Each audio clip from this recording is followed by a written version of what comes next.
Fala pessoal, estamos começando aqui mais um episódio do Francamente Cripto. Hoje a gente vai falar sobre jogos em blockchain, a volta dos que não foram. Mas antes de apresentar a nossa convidada, queria dar as boas-vindas ao Rony Schuster aqui no extremo calor do Rio de Janeiro. E aí, Rony, tudo certo com você? Fala, galera, tranquilo, tudo certo, mano? Cara, tá calor demais, mano. Tá achando que os preços derretendo aí são reação aí ao Rio de Janeiro, porque tá, cara, insuportável. Mas enfim, tudo tranquilo aí. Vamos ver quem é nosso convidado de hoje aí. Vamos para mais um bate-papo. Maravilha. Bom, pessoal, apresentando aqui já a nossa convidada, que já é da casa aqui, já gravou aqui nesse local algumas vezes e pra gente pelo menos uma vez aqui no Francamente Cripto. Elô Passos, cofundadora da Trex. Seja muito bem-vindo, Elô, e já pode dar aqui pra nossa audiência, explicar pra todo mundo quem é você na fila do Pão Cripto. Legal, salve, salve, treinadores, bom demais aqui tá falando com vocês, né? Sou Heloísa Passos, eu sou fundadora e CEO da Trex. Antes da Trex, aí trabalhei já há um bom tempo com o mercado blockchain, né? Trabalhei também com direção de projetos criativos, então me formei em desenho de animação, pós-graduei em gestão e economia criativa, já atendi Disney, DreamWorks, Honda, Stone, e aí me deu a louca em 2017 de querer viver só disso, mas consegui efetivamente viver só em 2020. Fundei a primeira comunidade de Axie Infinity no Brasil, acabou sendo a maior comunidade de blockchain games da América Latina. Tive uma startup na época que era mais focada ali na monetização de comunidades, vendi essa startup e fundei a Trex para conseguir levar para mais gente ainda o universo da blockchain, dos games, da Web3, pensando aí nessa intersecção do mercado. Legal. Elô, assim, o tema principal que a gente vai falar sobre jogos em blockchain. E eu acho que para a nossa audiência que está aí começando a mergulhar nesse tema, principalmente o cara que vem dos jogos, talvez ele tenha uma dúvida do qual é o benefício de usar a tecnologia blockchain em jogos ou de trazer jogos para o blockchain. Qual que seria aqui os pontos principais que você poderia elencar dessa vantagem de usar blockchain nessa estrutura? Legal. Eu gosto de dividir em 3 pilares. O principal é a questão financeira, né? Então, se antes a gente tinha um mercado secundário que era bloqueado, porque a gente não conseguia ter uma estrutura para poder fazer a transação dos itens, por conta da blockchain a gente consegue fazer isso agora. Então, eu vender o meu item para você, alugar, enfim. Então, primeira questão é a questão financeira.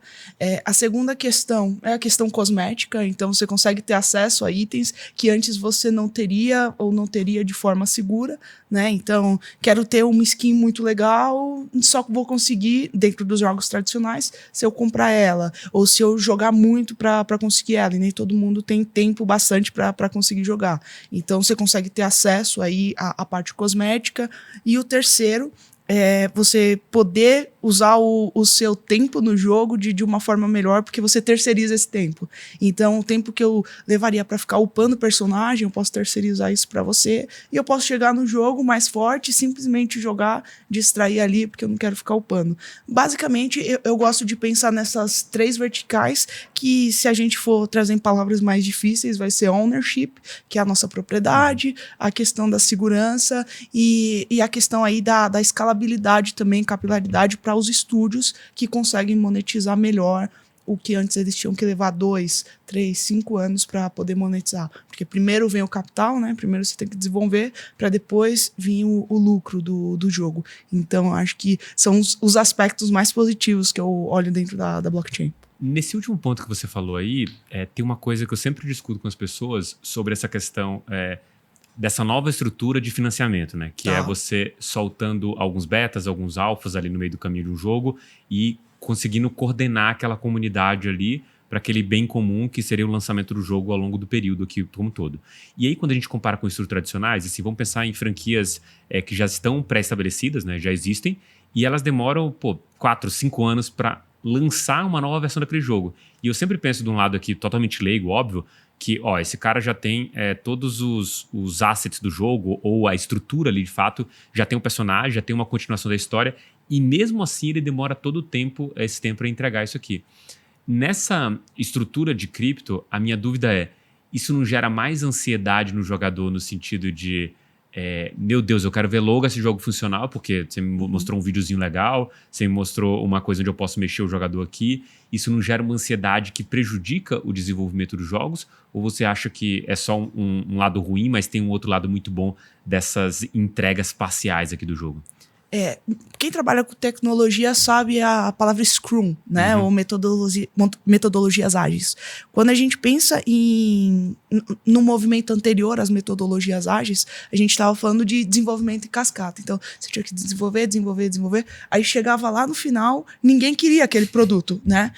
Quando a gente pensa em metodologia ágil, a gente está falando em trabalhar com sprints, então períodos de curto menores, com checkpoints que a gente fala, milestones, enfim. Então, pensando nisso, a gente consegue ir alinhando e caminhando para o que seria o produto ideal para as pessoas. Eu acho que tem a questão do FOMO dessas grandes franquias, que acaba sendo ao mesmo tempo muito positiva, mas prejudicial ao mesmo tempo. Vou pegar o exemplo do Hogwarts Legacy, que eu achei lindo assim o jogo, mas tem gente que reclama pra caramba que não ficou legal, que não ficou isso e não ficou aquilo. Então as pessoas geram uma expectativa tão grande, que às vezes o jogo não sai do jeito que elas estavam imaginando. Então, eu acho que talvez é uma forma legal de segurar realmente a expectativa das pessoas. Olha como está sendo feito. E se fosse por esse caminho? Tudo bem que eu sou meio contrária muito ao que o pessoal falou de governança no passado. Eu acho que governança funciona parcialmente quando a gente está falando de jogo, porque tem decisões econômicas que nem sempre a comunidade vai saber o que é a decisão econômica, porque no fim do dia a gente está olhando para a gente qual que vai ser o nosso benefício próprio como indivíduo. Então, dentro desse caminho, eu acredito que um paralelo onde a comunidade pode auxiliar em outras coisas, de tipo, o que vocês acham dessa skin nova? Qual tipo de skin vocês gostariam? Vamos falar um pouco de quests e tal, tentar pensar em lores do jogo, né? Lore é a história que a gente fala do jogo, então, tipo, a linha narrativa ali.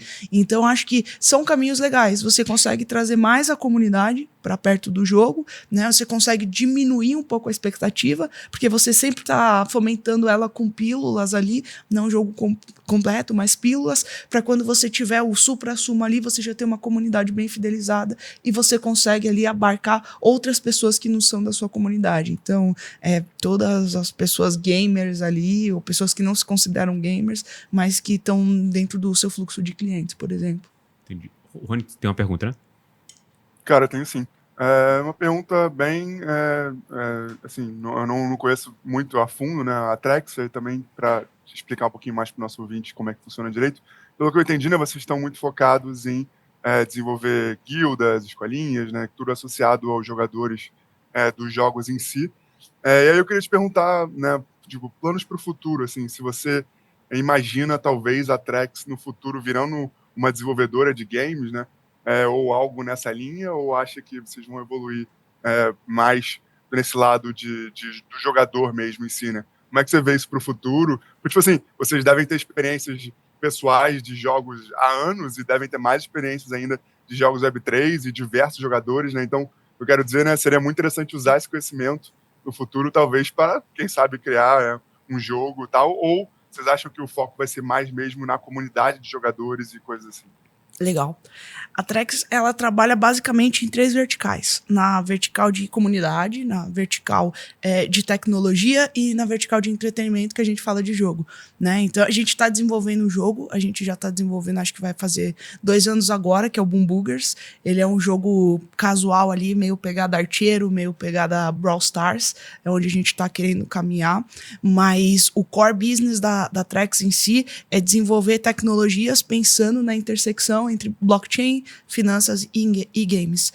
Basicamente, o que a gente construiu hoje é uma plataforma de liquidez e gestão de ativos, pensando no universo ali de games, de NFTs e outras oportunidades que antes não seriam acessíveis para as pessoas, de uma forma muito simples e pouco complexa, né? Então, a gente tem alguns módulos dentro da plataforma. Um dos módulos é de locação de item, então você consegue locar o item para outro usuário.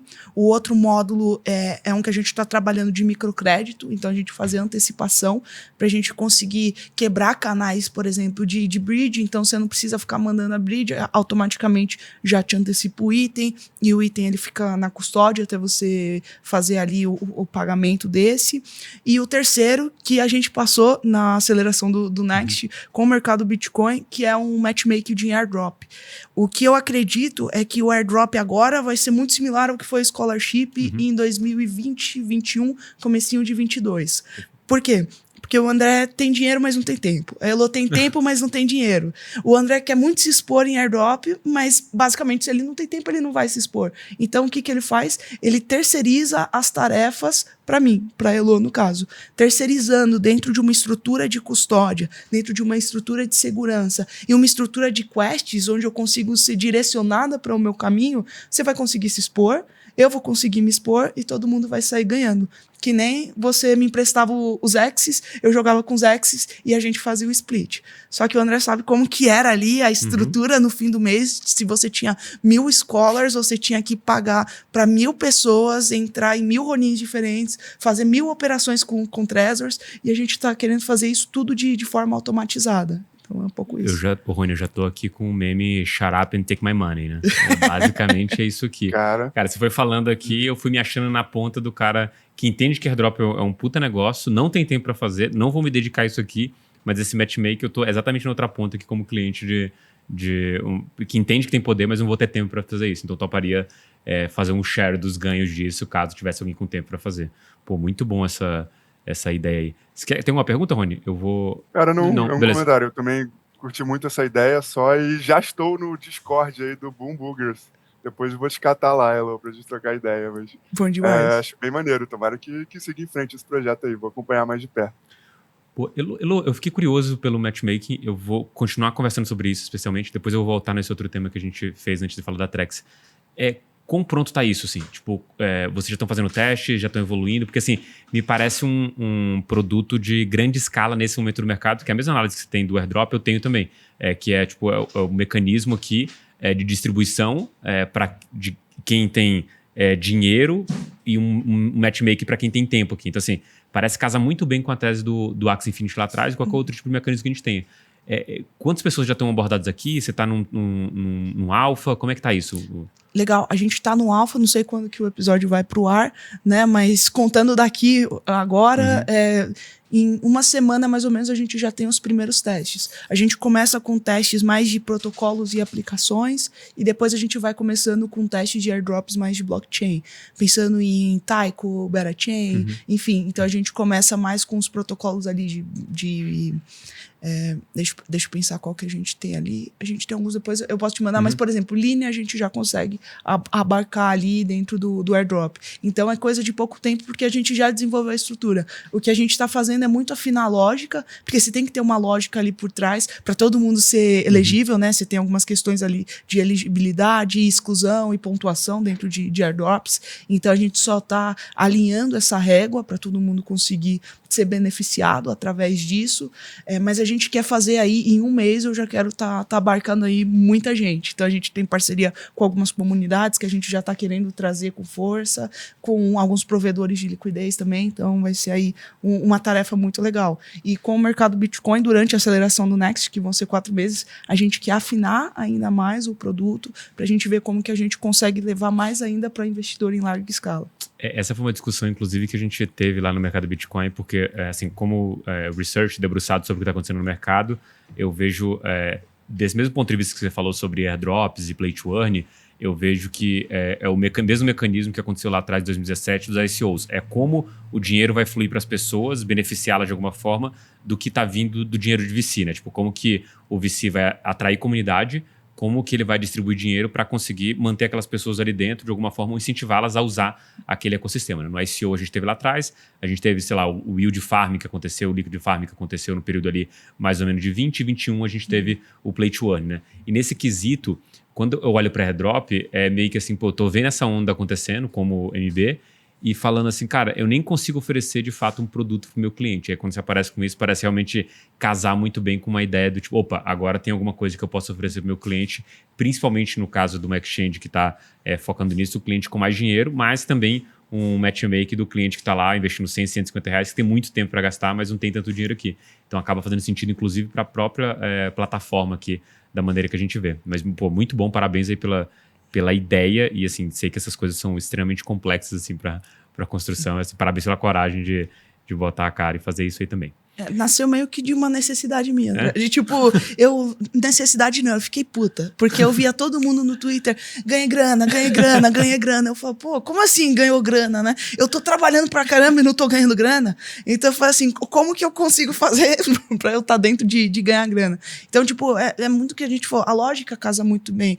E o CAC, né, que quem não sabe, CAC é custo de aquisição por cliente. O CAC na blockchain, ele é basicamente feito por airdrop hoje, né? Então, eu acho que cada vez mais vai acontecer. Eu acho que a gente vai ter um período, né? Aí é uma visão minha, que eu acho que a gente vai ter, tipo, 1 ano e meio, mais ou menos, de muito airdrop, assim, muito bom. Depois eu acho que vai diminuir um pouco, porque se a gente for pensar de 2020 até agora, foi mais de 30 bilhões de dólares distribuídos em airdrop. Então, a galera conseguiu fazer bastante coisa, mas eu acho que vai ser um período muito bom para as pessoas conseguirem se capitalizar, conseguirem ter acesso a produtos DeFi, que a gente muito se fala de DeFi, mas esquece que ele é muito excludente com quem não entende blockchain como a gente, de você ter que ir lá no protocolo e fazer swap, fazer bridge. Nem sempre a pessoa ela sabe que você consegue fazer um on-ramp automático.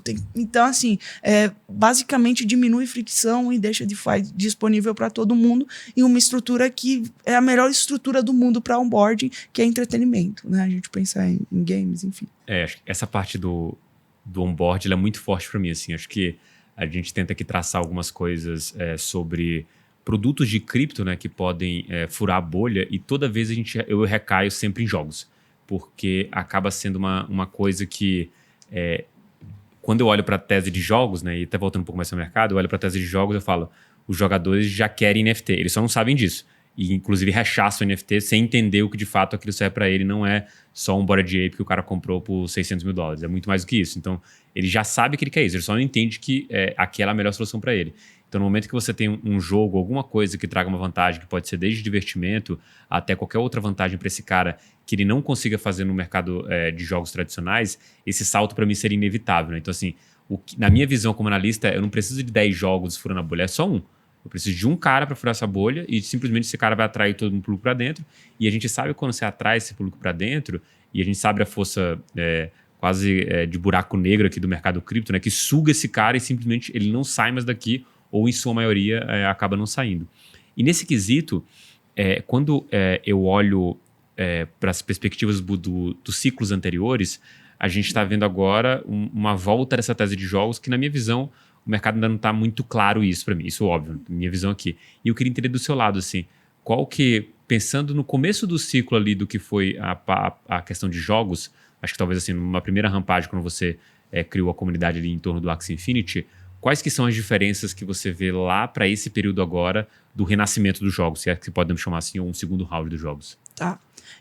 Eu acho que a primeira coisa que eu gosto de alinhar muito é que eu acho que a gente tá realmente no começo da bull, mas para mim, a gente tá em 24, né? 2024 tá muito mais para 2020 do que para 2021. Eu acredito que 2020 teria esse potencial que a gente tá tendo agora se não fosse a Covid. E para quem não lembra, tipo, a gente teve uma queda naquela semana fatídica de março, que bateu, acho que foi $3 mil, né? Foi. Só que foi o ativo que mais teve retomada quando a gente olhava para outros ativos tradicionais. Então a gente viu uma força muito grande ali do crescimento, principalmente de protocolos, né? Eu acho que se a gente for pensar Chainlink, DOT, começaram a criar força ali naquele período para a gente ver aquela maluquice do que foi dos jogos e das altcoins em 2021. Então, para mim, o momento é muito similar. A gente está começando a ver agora a retomada de, enfim, bons projetos, né? Projetos que estavam para ser entregue, porque para fazer um jogo não é rápido. Às vezes a pessoa acha que é rápido, então a gente precisa alinhar muito a questão de expectativa.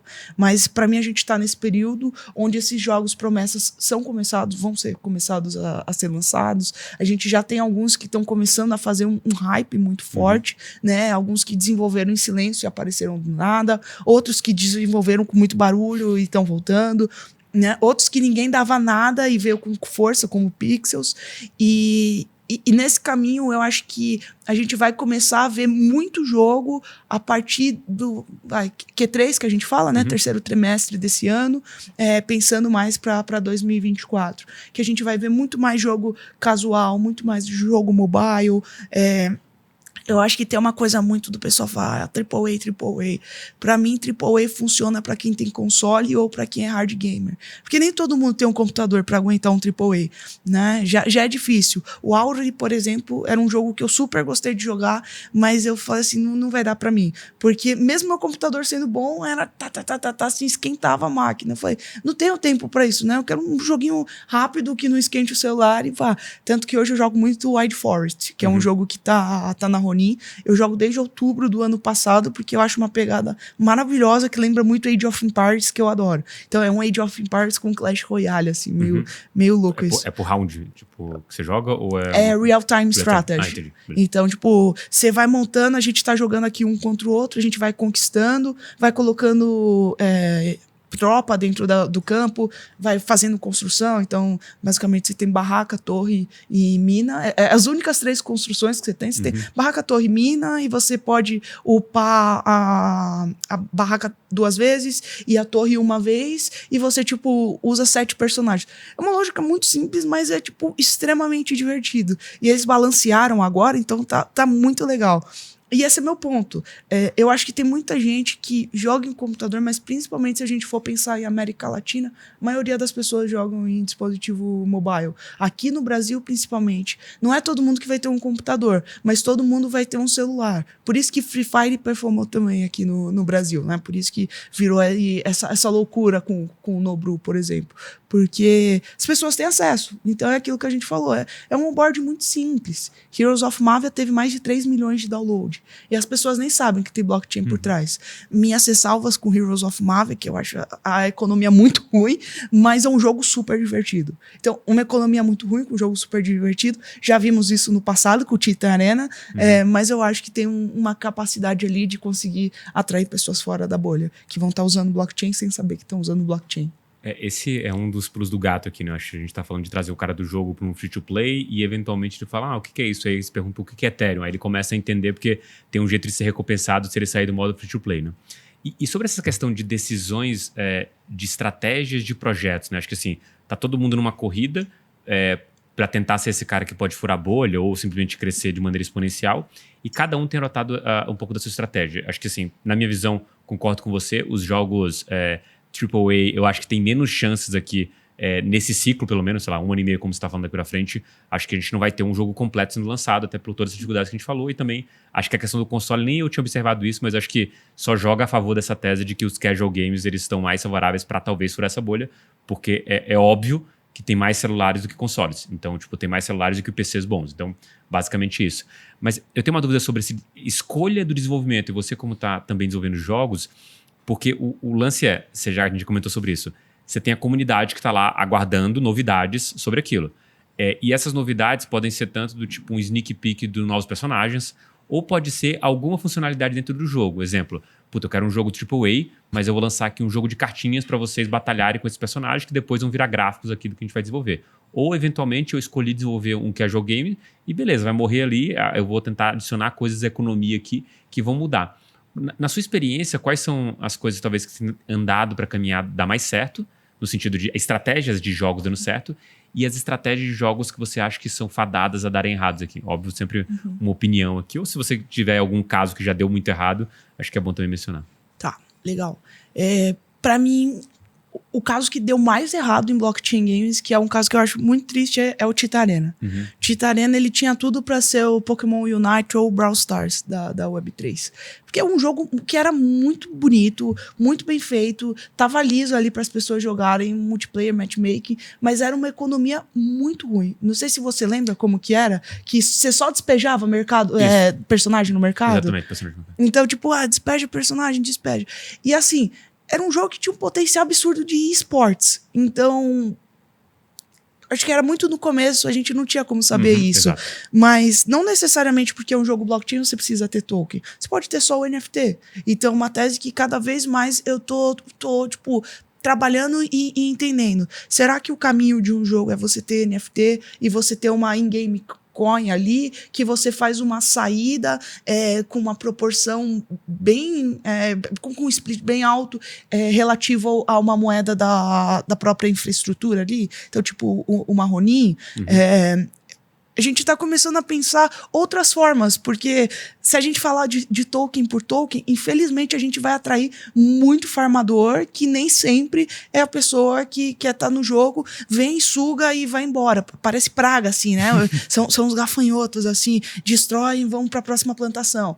Então, eu acho que o negócio que a gente tem que pensar é no Tita, e eu acho que o Heroes of Mavia corre esse risco se eles não fizerem rápido, dando uma aula muito rápida da economia do Heroes of Mavia.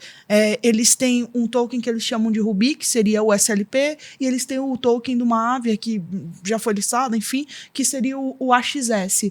Só que quando você olha para o que o Ruby e o que o Mavia vai fazer no jogo, você fala assim, mas para que existe o outro? Por que não existe só um? Para que tem isso? E aí você ainda tem uma terceira moeda no jogo, que é uma moeda que você compra na App Store, por exemplo. Então, já gastei R$1.000 comprando a moedinha, mas só porque eu gosto, assim, do jogo eu queria upar rápido. Mas eles falaram, tem essa terceira moeda, mas pra que vai funcionar? Tipo, será que eles estão fazendo esse esquema pra testar o jogo, pra validar? Será que o investidor tava brigando muito porque eles lançaram? Porque eles são o primo pobre do Clash of Clans. Você põe assim os dois do lado, você fala assim, claramente um é o primo pobre que tá ali em ascensão social. Mas eu acho que não é bem definido ali. Então, pra mim, se o jogo ele vir com uma pegada de quero me usar da comunidade Web3, mas veio com muita coisa Web 2, mas basicamente não sei de economia, para mim é um jogo que está fadado ao fracasso.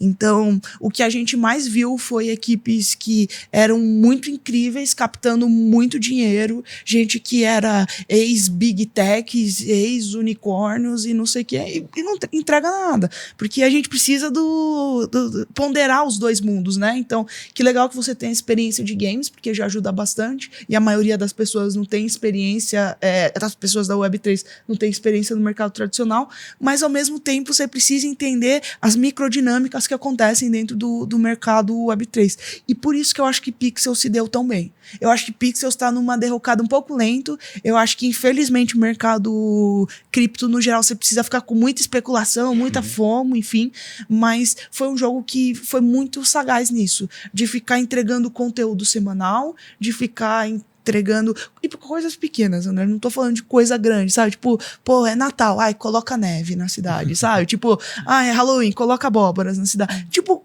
é coisa simples, assim, não tô falando, cria um jogo do zero, mas foram muito rápidos com bots também, eu acho que isso foi incrível, principalmente pro airdrop, só que agora tá ao contrário, como eles querem manter um MAU alto ou DAU alto, que a gente chama de Daily Active Users ou Monthly Active Users, né, que são os usuários ativos, eles estão deixando bot. E aí você tenta jogar, e aí aparece o Axie Infinity em julho de 2021, que ninguém conseguia jogar, porque não carregava, travava, enfim. Então eles estão deixando muito bot, talvez porque eles querem captar mais dinheiro, louvável, porque se precisa de dinheiro quando você vive em ciclos de blockchain, mas foi um projeto que eu acho que foi muito bom nisso, de trazer boas pessoas Web 2 e boas pessoas Web 3.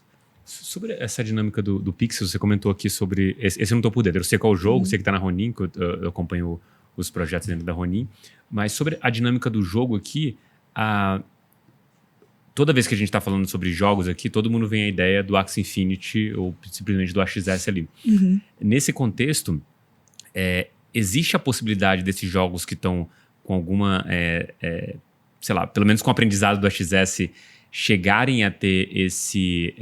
patamar de retorno no sentido de crescimento? Vamos pensar em market cap, basicamente. Existe a possibilidade disso? Ou, na verdade, essa possibilidade é muito remota, dado que só pelo caso do Play to Earn no Axie Infinity que ele atingiu esse patamar? Eu acredito muito mais na tese de infra de games sobre isso do que na tese de tokens. Então eu acho que o que poderia ter uma simetria parecida com o AXS são casos de tokens. Se a gente pensar de tokens de infra, Ronin, Immutable, pensar em Oasis, talvez Gala tá começando a mudar um pouco de ser mais aberto para trazer outros jogos. Talvez Shy, eu acho que Shy é muito novo pra gente poder pensar, mas basicamente minhas três apostas Ronin, Oasis e Ronin, Oasis e Mutable. E aí a gente tem algumas outras blockchains que abarcam bem, mas não são nativas de games.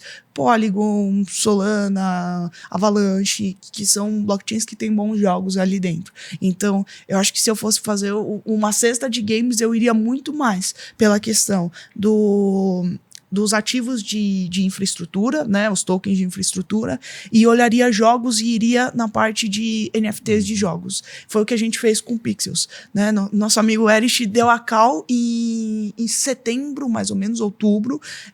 Eu vi a galera falando de Pixels, e aí foi uma coisa meio Axie Infinity. Eu falei assim, eu preciso olhar isso, não sei porquê, mas eu preciso olhar isso.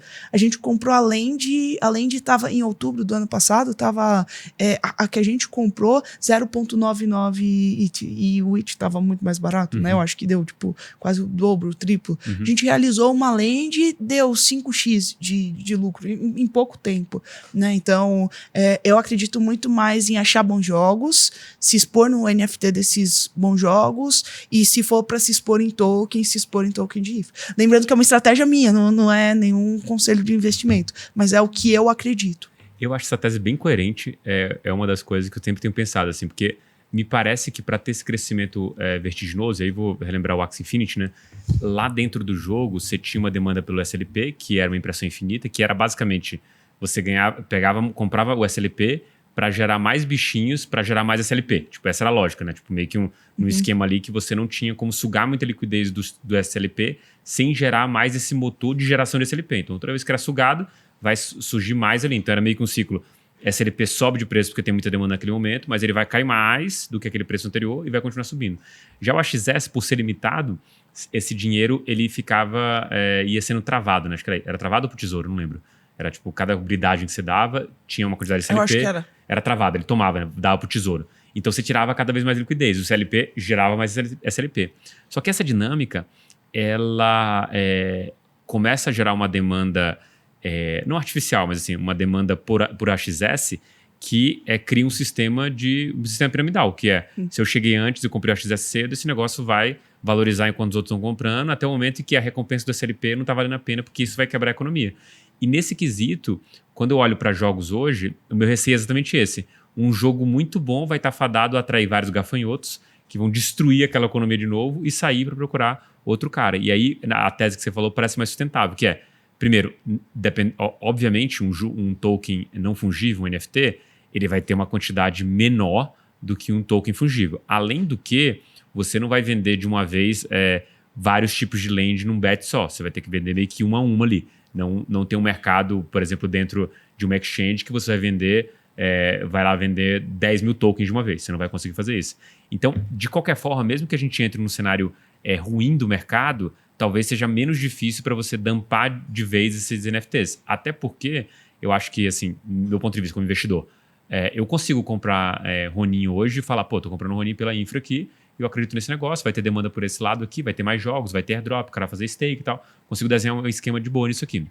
Mas eu não consigo ir lá, entrar dentro do Pixels, sem entender o jogo e comprar um NFT. Então parece menos provável que eu consiga trazer especuladores disso, tanto na porta de saída quanto na porta de entrada. Porta de entrada você vai ter que entender.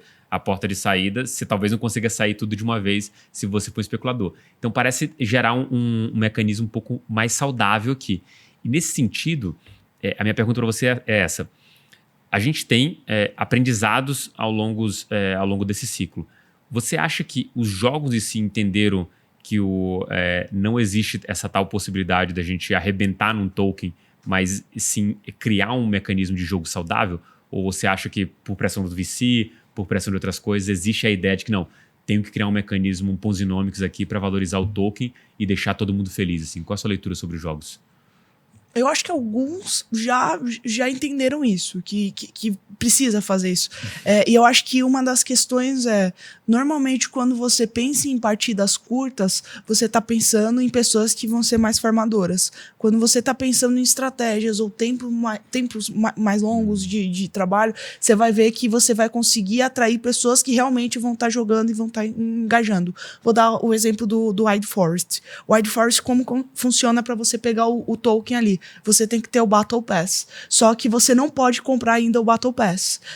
E para você conseguir as recompensas desse passe de batalha, você tem que ir fazendo as tasks. E libera 5 tasks por dia. Então você vai poder ter acesso aos baúzinhos dos personagens ali, mas sem acesso ao token. Quando você liberar o Battle Pass, que você fez 3 vitórias durante 10 dias, aí você vai conseguir ter acesso ao token. Só que ainda assim, precisa fazer as tasks. Mesma coisa do Pixels. Você tem tasks ali que vai ser a coin só do jogo, a moedinha que não tem valor nenhum. Tem gente que tá vendendo no mercado secundário, não tem jeito.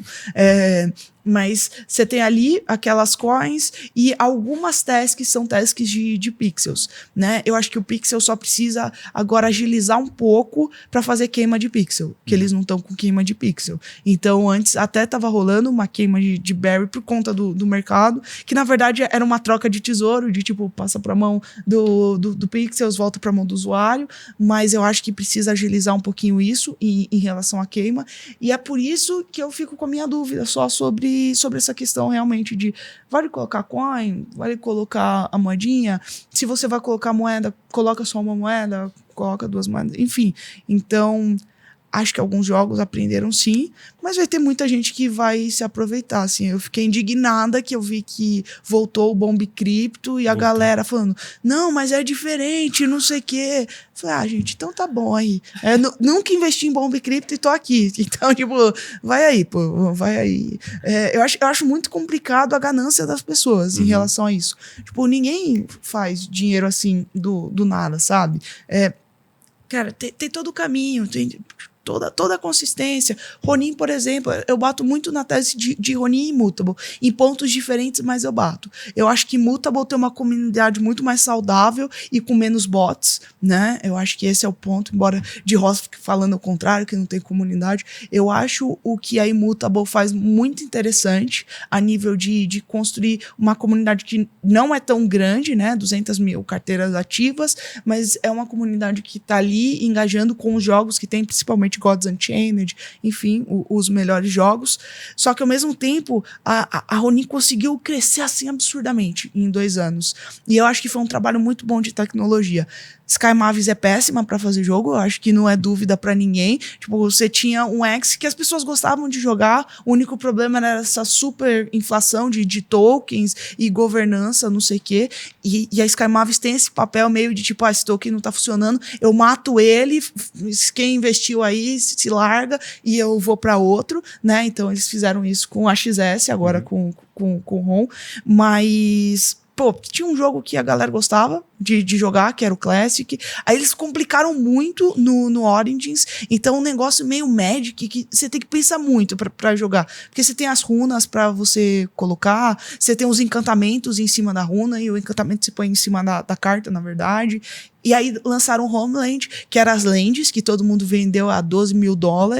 E, pô, o jogo uma porcaria, assim, o pessoal ficou puto, né? Então, pra mim, por exemplo, Sky Mavis muito ruim de jogo, mas muito boa de infra. Você pega o Passport é o da Immutable, mas você pega a carteira ali da Ronin pra poder fazer o login no jogo, super tranquilo. Põe o e-mail, chegou o código no e-mail, pôs o código, entrou no jogo. Você tem acesso aos personagens. Então, tá muito, a gente chama de seamless, né? Tá muito, muito fácil, assim, entrar. Então, eu acho que é mais esse caminho, assim. Legal. Rony?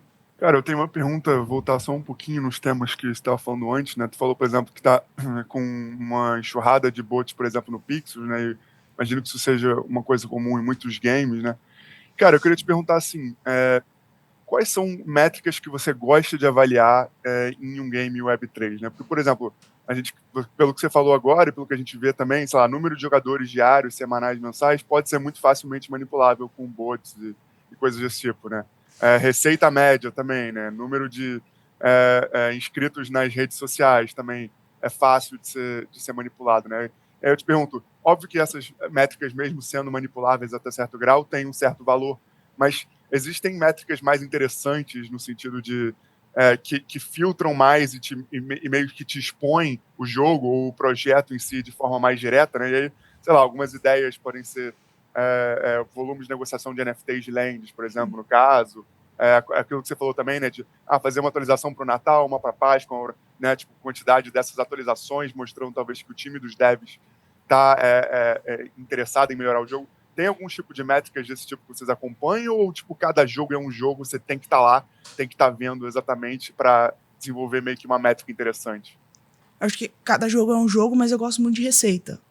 Eu acho que na época que o Pixels, por exemplo, estava vendendo o VIP ali, né? O Member Pass deles, era algo que eu gostava bastante de ver. Então, eu sei que o crescimento do jogo não está atrelado só à valorização do token. Eu sei que eles estão conseguindo dinheiro ali, consequentemente conseguindo dinheiro através de capitalização real, né? Vendendo o passe de temporada, creator earnings através da venda das lands ali, funciona. DAO, eu acho que é uma métrica interessante até a gente falar de 50 mil usuários. Eu acho que de 35 a 50 mil usuários, a gente ainda tá falando um número mais reduzido de bot, a partir daí que eu acho que a gente tem que cruzar um pouco, de ver o volume de mercado cruzado com um active user. Então, eu penso muito assim, eu olho mais nesse caminho. Não que DAO seja sempre ruim, mas acho que a partir do momento que o Web3 começa a ter muita gente, eu acho que a gente tem que ficar de olho. Se tem muita gente, tem token, fica de olho. Se tem muita gente, vai ter airdrop, fica de olho. Então, acho que são alguns caminhos, assim, que eu gosto de olhar bastante. Porque é isso, tipo, nem sempre uma comunidade que vai ter 70 mil pessoas no Twitter vai ser a galera engajada. Pô, é barato o CAC de mídia social, né? Você bate 70 cents, mais ou menos, um doll. É barato, mas eu vou muito mais por esses caminhos em reais canais de engajamento, da galera falando, desses grupos de WhatsApp, do pessoal comentando sobre o jogo e real jogando, canalzinho em português no Discord, então você consegue ter um termômetro melhor. Elo, a gente já discutiu aqui sobre casual versus AAA aqui, né? Mas outra dúvida que eu sempre tenho e, putz, assim, acho que é uma das coisas mais difíceis de responder, por isso que eu vou perguntar para você, que é essa ideia dos jogos nativamente cripto, então, pessoas que vieram do mundo cripto criando jogos, ou a entrada de grandes players dentro de Web3. E esse ponto... me vem aquela... a pergunta é, a gente tem potencial de aqui dentro surgir alguma coisa que se consolide a ponto de desafiar o que a gente tem de games? E aí a pergunta para você é, quem que a gente estaria desafiando nesses games? É uma IA? É uma EA Games? É um console? Quem que é o desafiante, de fato? Quem que você tem que ganhar do mercado em si? E se a gente tem potencial para, talvez, sei lá, ciclo de 2028, ter algum desses caras chegando... a um patamar que está incomodando outros gigantes de games, assim. Eu não entendo muito de games, então eu não sei quem que é o desafiante de fato e se tem potencial ou não. Você acha que em algum momento uma empresa Web2 vai vir e comprar esses caras e aí, beleza, tipo, o Web3 ganhou, mas ganhou de uma forma ali de junção. Em 2021 eu tinha uma tese que em 5 anos a gente ia começar a ver a entrada de grandes players. A gente está em 2024 e a gente está começando a ver essa entrada de grandes players. Muito mais por outras verticais de Web3 do que necessariamente a vertical só de desenvolver jogo. Então a gente pensar em programa de loyalty, em coleção, ser validador de rede, ter fundos de investimento focados em Web3. Exemplo da Oasis. A Oasis ali tem a Bandai Namco, Square Enix, própria, eu acho que a Konami também. Se não, a Konami está em algum outro. Então, a gente está vendo essas grandes empresas que elas estão fazendo esse movimento, que é um movimento gradual. Né? Melhor delas é a Ubisoft. A Ubisoft começou com o Axie Infinity lá atrás, disponibilizando o engine, sendo um validador, aí depois foi um validador oficial, aí comprou um pedaço do The Sandbox, pegou uma IP principal, que era o Rabbids, e colocou algumas experiências dentro do The Sandbox, anunciaram um jogo, que eu acho que é o Crystal Chronicles, se eu não me engano, que tem a coleção do Warlords, que vai ser lançado na Oasis. Então, é um caminho meio gradual, né? De tipo, vamos fazer um teste aqui, vamos fazer um teste. Então, minha tese era essa, tá acontecendo. E dentro dessa tese, eu via dois caminhos para essas empresas e aos caminhos que eu continuo vendo.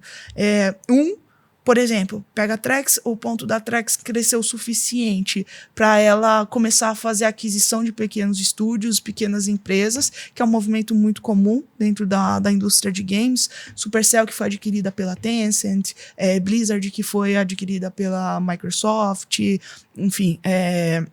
Então, ou as empresas de Web3 Games crescem a ponto de fazerem aquisições, ou as empresas tradicionais começam a ver essas empresas como laboratórios e fazem aquisição delas. Movimento muito parecido do que aconteceu com o mercado financeiro aqui no Brasil relacionado a cripto, que grandes bancos começaram a adquirir pequenas startups que já estavam fazendo aí soluções de tokenização, por exemplo. Para que eu vou fazer isso do zero se eu posso pegar toda uma inteligência e só trago essa inteligência para dentro de casa, né? Então, para mim é um movimento similar. Ou eu trago só a inteligência dentro de casa e legal, os founders vão sair todos bem, porque vão fazer um exit, ou os founders vão começar a adquirir outros founders e a gente vai começar a criar grandes conglomerados de empresas de jogos Web3, como a gente tem hoje as top 10 em Web2. Entendi. Outro ponto que é uma das coisas também que, assim, dos jogos que eu tenho acompanhado entre aspas, perguntando para outras pessoas, que eu sempre, meu acompanhamento de jogos é dessa forma, tem a ver com a junção de inteligência artificial dentro desses jogos, que é o paralelo. No momento que me chamava muita atenção, ali era uma ideia meio única, né, dele criar esse agente de IA, em que é um personagem que você dá input, e que na verdade ele funciona ali sozinho com seus inputs, mas o jogo se joga sozinho e você passa a ser um coadjuvante daquilo. Tem outras propostas, né, de trazer a IA para ser o NPC dentro do jogo, né, para ser uma interação assim normal.